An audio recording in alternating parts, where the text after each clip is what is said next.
Good morning বন্ধুরা, তোমরা সবাই কেমন আছো? আশা করি খুব ভালো আছো। আর আমি ভীষণ ভালো আছি। এটা আমার ফার্স্ট ব্লগ, তাই আমি এখন সকাল থেকে শুরু করলাম ব্লগটা। এখন আমি ঘুম থেকে উঠলাম, উঠে এখন আমি স্নান করে চলে আসলাম। এখন মুখে একটু ক্রিম লাগিয়ে নিব।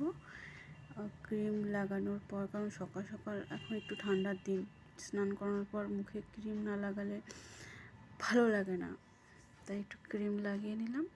ক্রিম লাগানোর পর এখন আমি চুলটা একটু আঁচড়ে নেব, আঁচড়ে সিঁদুর পরে নেব। কারণ বিবাহিত মহিলাদের সিঁথি খালি রাখতে হয় না, আমি তাই বড়দের মুখে তাই শুনি।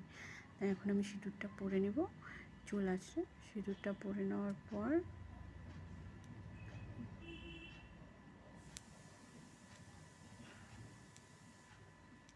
এখন আমি চুলটা আঁচড়ে নেব।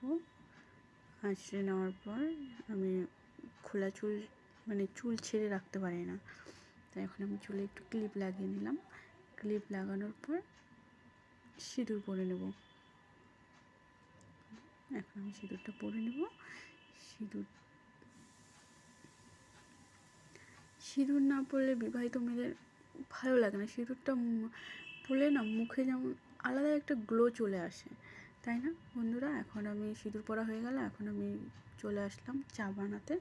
এই যে আমার চা ফুটছে, চা এখন আমি ঢেলে নিব। চা আমি ঢেলে নিয়েছি, এখন চা খাবো। এই যে আমি দুপুরে আজকে যা যা রান্না করেছি, ডাল করেছি, আলু ফুলকপি দিয়ে চাল দিয়ে এটা রান্না করেছি। আর এখানে হলো মাছ ভাজা, এটা হলো টাকি মাছ।